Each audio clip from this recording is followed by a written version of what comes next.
제이콥 제비츠 센터에서 열리고 있는 뉴욕 식품 박람회에서 한국의 식품들이 큰 인기를 얻고 있습니다. 한인 최초로 시의원에 당선된 윤여태 저지시티 시의원의 취임 선서식이 오늘 열렸습니다.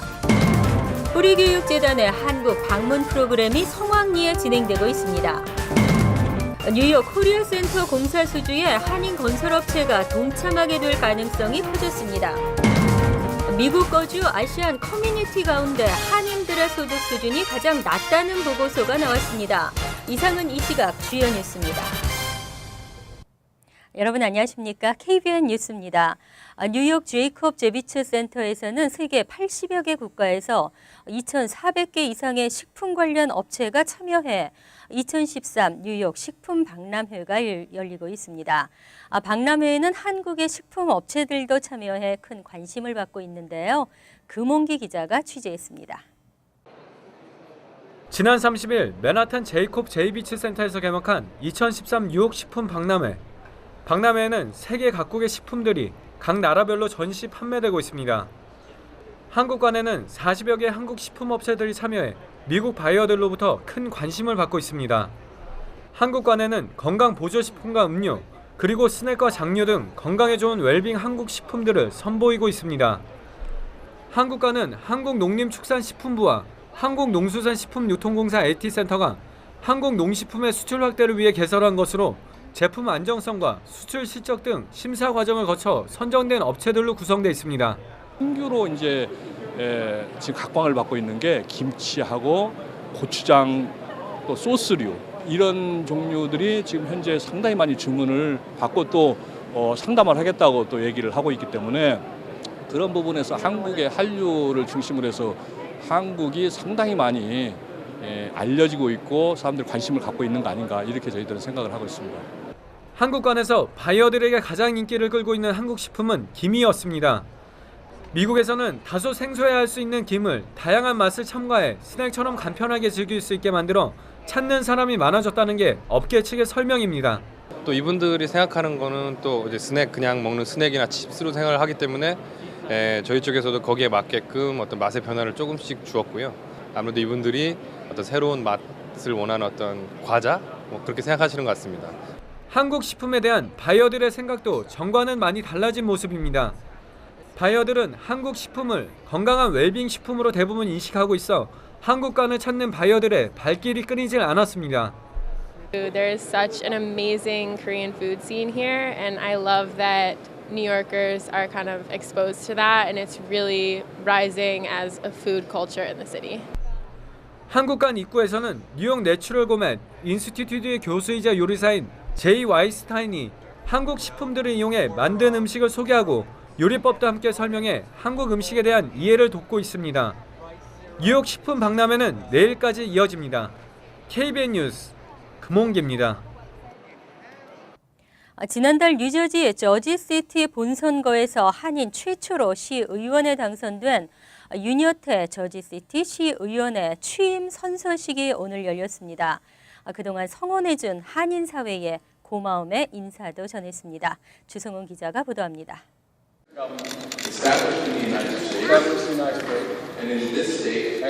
성경책 위에 손을 올려놓고 다소 상기된 표정으로 선서를 하는 윤여태 저지시티 시의원. 선서를 마친 후 밝은 표정으로 동료 의원들과 인사를 하고 축하를 나온 아내와 두 아들과 포옹을 합니다.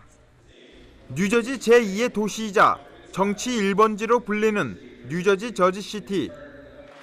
시 역사상 최초의 한인 시의원이 된 윤여태 의원은 시와 한인 사회와의 가교 역할을 하고 싶다며 앞으로의 포부를 밝혔습니다. 당선되어서 4년 임기 동안 저지시 지역 주민과 한인 사회 정책 발전을 위해서 최선을 다할 것을 다시 한번 약속드립니다.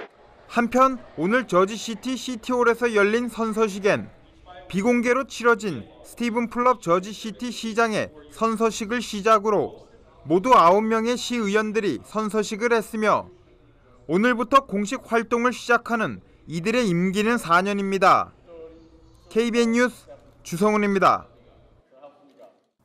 뿌리교육재단은 대한민국을 모르고 자라나는 한인 2세들에게 모국 방문 체험을 통해 한국인이라는 정체성을 깨닫게 하고 있는데요. 올해에도 128명의 지원자가 몰리며 큰 인기를 끌었습니다. 금홍기 기자가 취재했습니다. 뿌리교육재단은 지난 토요일 뉴저지 초대교회에서 제14차 모국연수상 오리엔테이션을 가졌습니다. 지원자 128명 중 서류심사와 면접을 거쳐 선발된 70명이 모국연수에 참가합니다. 모국연수단은 오는 7월 9일부터 19일까지 10박 11일의 일정으로 육군 1사단에서 병영체험을 하고 전주 한옥마을을 방문해 판소리와 사물놀이 등 한국의 문화를 직접 체험하게 됩니다. 마더랜드 디스커션을 통해서 많은 것을 보고 많은 것을 체험하게 되는데 그것을 그냥 버릴 것이 아니고 마음속에 담아와서 나중에 이 사회의 리더가 되었을 때 조국을 생각하고 조국에 도움이 되는 그리고 또 미국에 도움이 되는 그런 훌륭한 리더로 성장했으면 좋겠습니다. 또 모국연수단은 울산 현대중공업과 포항 포스코를 방문해 한국의 현대산업기술 발전에 변천사를 몸소 체험할 예정입니다. 오리엔테이션에서는 뿌리교육재단 모국연수에 참여했던 학생들 중 5명의 장학생을 선발해 장학금을 전달하는 시간도 가졌습니다. KBN 뉴스 금홍기입니다. 한국 문화의 세계 진출 기지 건립에 한인 건설업체가 동참하게 될 가능성이 커졌습니다. 그동안 공사 입찰 문제를 두고 논란이 많았던 뉴욕 코리아 센터 공사 수주에 긍정적인 답변을 받아냈습니다.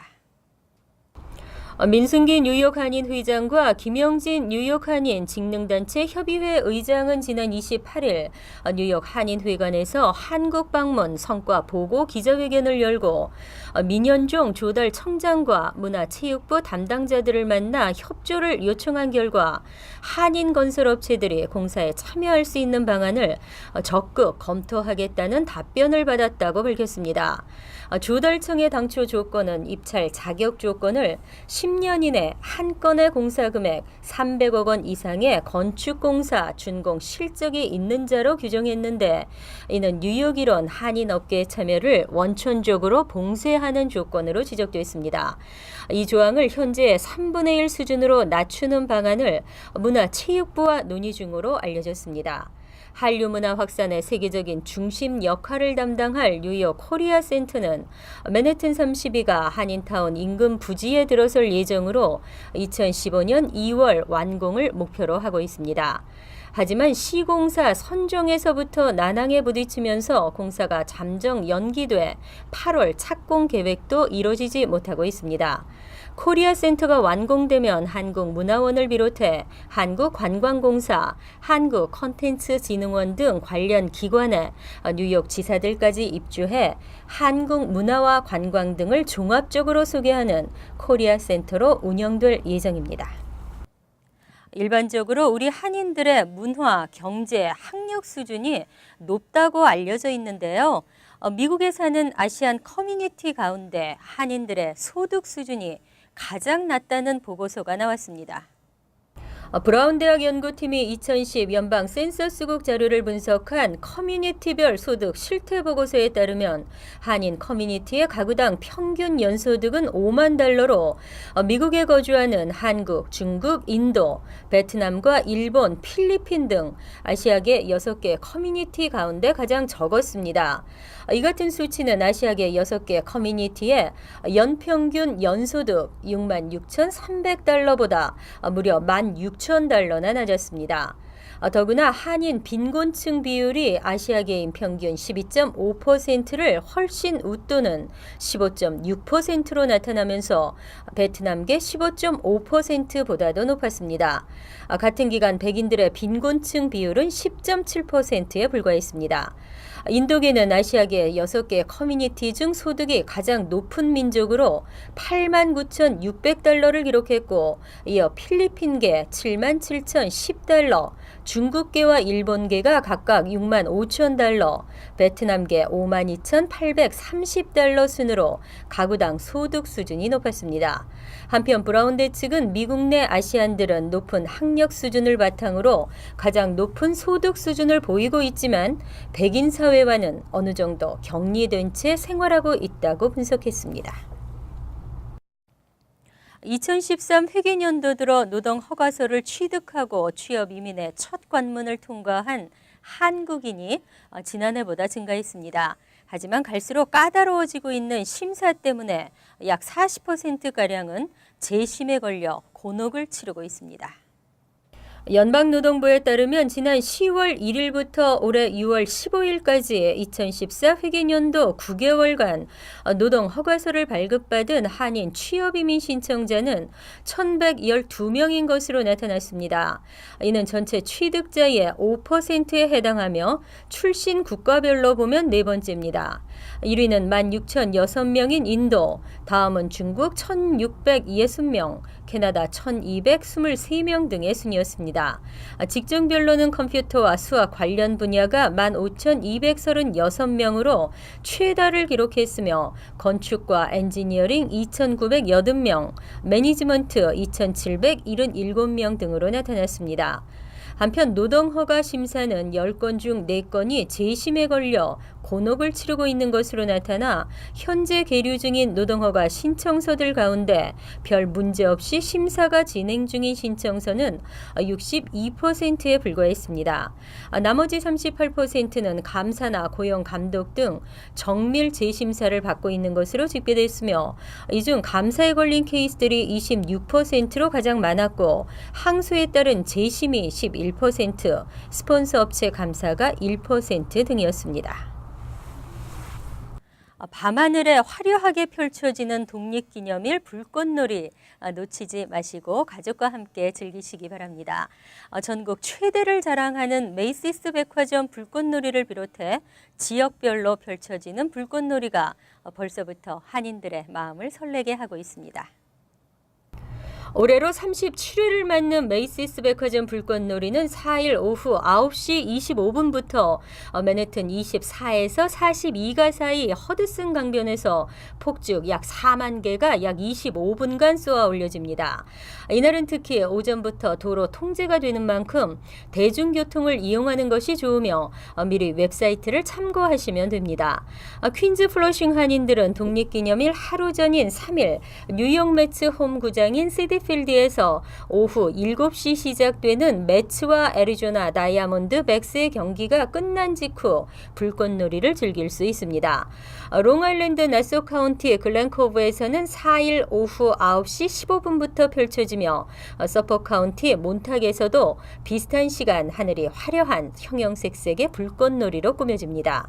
뉴저지 지역은 잉그루드 2일 오후 7시 드와인 모로우 고등학교 잔디밭에서 테너플라이는 3일 오후 7시 30분 테너플라이 고등학교에서 밴드 공연과 함께 불꽃놀이가 실시됩니다. 레오니아에서는 4일 오후 9시 30분 오버팩 공원 잔디밭에서 해켄색에서는 4일 오전 9시 리버로드 선상에 위치한 포시니 팍에서 다채로운 독립기념일 축제가 시작돼 오후 9시 20분 불꽃놀이로 이어집니다. 이상으로 KBN 뉴스를 마칩니다. KBN과 함께 즐거운 저녁 되시기 바랍니다.